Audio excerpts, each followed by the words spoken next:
back to Cheyenne Reads. Today I'm going to be starting off my A Sky Beyond the Storm by Salva Tahir reading vlog.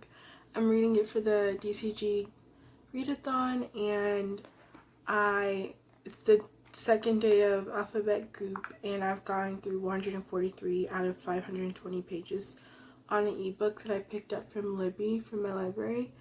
So if you don't know what the Emperor and the Ashes series is like, it's basically about this girl whose family was killed by the Empire, and now she is going to Black Cliff Academy, which is an academy full of masks who are the best trained, and basically like a military, and where she meets Elias, who is the main character of the book, who is a mask, and it just follows their journey and their lives together.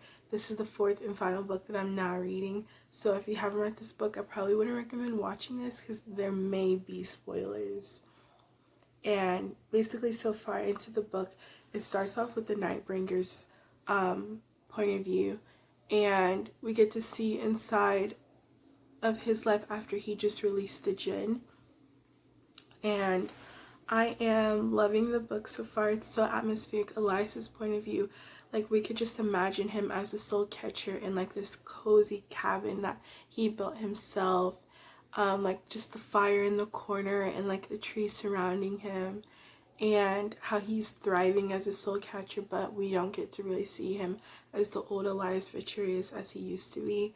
We get to see Elia as this really fierce girl who's taking on the Commandant, who's not Imperial Invictus, meaning she took over the capital and named herself Empress.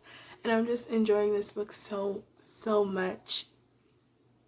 We get to see Helene as still the blood strike to the Emperor. Her sister Livia just had a child, and now she's protecting the child and her sister, her only last known family member. So it's just like we could see three different points of view, and the stories just like joined together. All the stories are joined together. We get to see the characters more in each other's point of view, as in the last book, Reaper, they weren't always in each other's point of view. It happened a few times, but mainly everyone was off on their own, like different parts of wherever the book takes place. And I'm just so excited to read this. I'm so happy. I really enjoy this series. I highlighted some stuff because I wanted to read you some of the quotes that I've been highlighting. And it says, Elia says, "I want sand and stories and a clear night sky. I want to stare up into the pale gray eyes filled with love and that edge of wickedness I ache for. I want to know what he said to me in Sadiz a year and a half ago when we danced at the Moon Festival in Sarah. I want Elias Victorious back." And that quote, like, I was like, no, I can't handle it. Like, I love Elias and Lia together. Like, oh my gosh. It's a popular highlight too. I also highlighted something that Elias said, who's now known as the Soul Catcher, or perhaps she's simply beautiful, and looking at her feels like sunlight flowing into a room lost to the darkness for too long. And when I read that, she's simply beautiful. He's talking about looking at her. He says looking at her feels like sunlight flowing into a room lost to the darkness for too long. Oh my gosh. I just love it so much. So yeah, I'll keep you guys updated on what I think about this. I plan on finishing this book tomorrow, and today I'm currently in reading sprints, but I stopped to film this clip. So you'll see me sprinting, you'll see me working on exams and tests tonight for my chemistry class. I have chemistry lab and lecture tests due tonight, or my chemistry lecture quiz is due tomorrow morning, so I have to work on that tonight. My chemistry lab exam is due tonight, so I have to work on that today. Once I'm done with that, I'll be reading all night long. I'm so excited. So yeah, I'll keep you updated. Hopefully this vlog is pretty eventful. It's gonna be like a productivity vlog, most likely, because I do have a lot of schoolwork to do, and the last day to complete this book for me is tomorrow for the DCG Readathon, and Green Team will win. I hope we win. We will win. I'm putting it out there. So I need to finish this book. So I'm back with an update.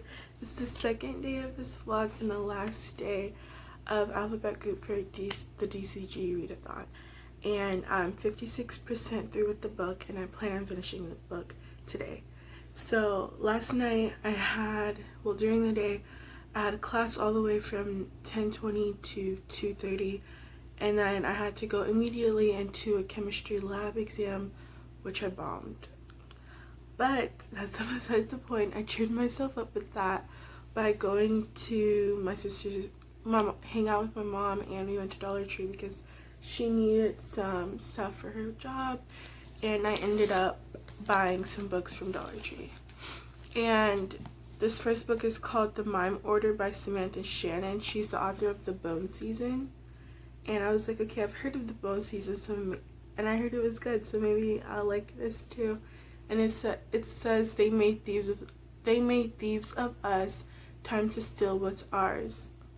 Paige Mahoney has escaped the brutal penal colony of Rephaim, but her problems have only just begun. Many of the survivors are missing, and she is the most wanted person in Scion-controlled London. As Scion turns its all-seeing eye on Paige, the city's gangs of clairvoyants are invited to a rare meeting of the Unnatural Assembly. Jackson Hall and the Seven Seals prepare to take center stage, but there are bitter fault lines running through the community and dark secrets around every corner. Then Rephaim begins crawling out from the shadows. Paige must keep moving from Seven Dells to Grub Street to the secret catacombs of Camden until the fate of the underworld can be decided. So this is like a fantasy book, and that's the main reason why I picked it up. And I read like the first page. It sounded interesting. But yeah, it's really cool. So I picked this one up, and it's in perfect condition. It just has that little dot. And then I found a book by Harper Teen there, and I was like, okay, this might be good. And it says These Things I've Done by Rebecca Phillips. That's the book. And it's about this girl who loses her best friend and then falls in love with her brother. Do y'all remember my last video? I was like, my best friend's brother is the one for me. This is literally the scenario this time. So I'm like, okay. But I guess she feels regretful for betraying her best friend who passed away for dating her brother. So she's racked with guilt over her role in her best friend's death too. I don't remember reading that, but that makes this even more interesting. The best friend's brother is the reason why I picked it up. But now I know. Abby's brother every day, not just because he's a walking reminder of what she did, but because the more her feelings for him changed, the more she knows she's betraying her best friend one final time. So is she gonna kill the brother too, or did she even I don't know. I will let you guys know because I really want to read this. The next book apparently is banned in Israel. So it says, when Leah meets Hilmi on a blustery autumn afternoon in Greenwich Village, she finds herself unwittingly drawn to him. Charismatic and handsome Hilmi is a talented young artist from Palestine. Leah, an aspiring translation student, plans to return to Israel the following summer. Despite knowing that their love can only be temporary, that it can exist only away from their conflicted homeland, Leah lets herself become enraptured by Hilmi, by his lively imagination, by his beautiful hands and wise eyes, by his sweetness and devotion. Together they explore the city, sharing laughs and fantasies and pangs of homesickness. But the unfettered joy they awaken in each other cannot overcome the guilt that Leah feels for hiding him from her family in Israel and her Jewish friends in New York. As her departure day looms and her love for Hilmi deepens, Leah must decide whether she is willing to risk alienating her family, her community, and her sense of self for the love of one man. Banned from classrooms by Israel's Ministry of Education, Dora Rabin's remarkable novel contains multitudes. So it's banned from classrooms by Israel's Ministry of Education. And the love story sounds so good, and look how beautiful the cover is. I had to get this. It's a hardcover too. I mean, the last book was one too, but yeah, it's just super plain. looks like a book of the month cover, honestly, but could be wrong. And the last book, I mainly got this book for the cover. It's so pretty, and it looks like there's people of color on the cover, and I was like, okay, this is so beautiful. It's called The Afterword by E.K. Johnston, a #1 New York Times bestseller author. And look how pretty this is. Oh my gosh, look. I don't know if you can see it. That's so beautiful. And it says, it's been a year since the mysterious god's gem cured Kadrium's king and ushered in what promised to be a new golden age. The heroes who brought home the gem are renowned in story and song, but for two fellows on the quest, peace and prosperity don't come easily. It says, in a tale both sweepingly epic and intensely personal, Calanth and Ulsa fight to maintain their newfound independence and to find their way back to each other.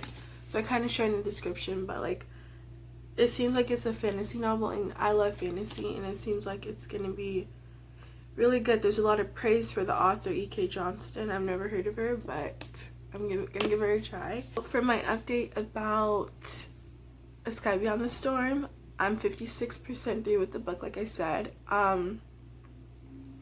Right now, a lot is going on. I do not want to spoil it, but it's so action-packed, and it can be a little slow at times, but I love how Laya and Elias keep constantly meeting up, and chaos ensues, romance ensues, everything ensues, and I'm just like living for it. I'm really enjoying A Sky Beyond the Storm. Like, it's so good, and I would definitely recommend for you to check it out. Like, I'm literally in love with the writing, and I'm in love with the atmosphere, and the characters bring me so much comfort despite like the crazy things that are going on.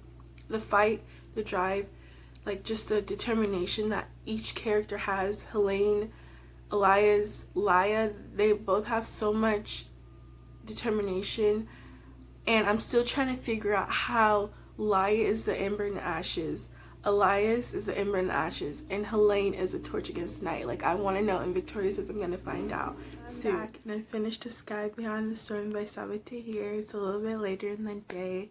It's actually around 5 p.m. and I finished the book during reading sprints with the Roomies Digest. The red team from DCG Readathon was hosting a sprint, and I was like, okay, I need to get this book done. Today's the last day for me to read it, and I will finish this book. And it was so good. I finished this book technically in 2 days. I started it really the first day of on December 6th of the readathon, but I only read like 12 pages. Like, I don't think that count, and I really read the bulk of the pages yesterday. I cried like 2 or 3 times towards the end of the book, around 86% of the book, because I did read it on an ebook that I picked up from Libby from my library, and a lot of stuff happened. A lot of characters from the second book were brought back in this book, which I really enjoyed, and we did lose some characters from the third book, but overall I was so happy with the way that the story ended. It was everything that I wanted, and it wasn't a happy ending, but it did solve a lot of things for me and answered a lot of questions, like why is Elias and why is Laya an ember in the ashes, and why is Helene a torch against the night. And it just kind of wrapped up everything together because the 3 main characters of the book were entwined. I'll leave you guys with a quote that Laya said. "I do not think the answer is in words, love," she says. "I think it is in living and finding joy, however small and every day. We'll struggle to trust happiness at first, perhaps, but we can trust ourselves to reach for it always. Remember what Nan said." And that was towards the end of the book, and she was just speaking about like happiness, because I don't want to give too much away, but yeah, and I'm just so caught up in this book, so enraptured. Like, I already want to reread the series. I hope I didn't spoil too much, but I will be putting in the title that it's kind of spoilery. I really hope you check out this book with Sabi Tahir. It was amazing. I gave it 5 out of 5 stars if I haven't said it already. Thank you for watching.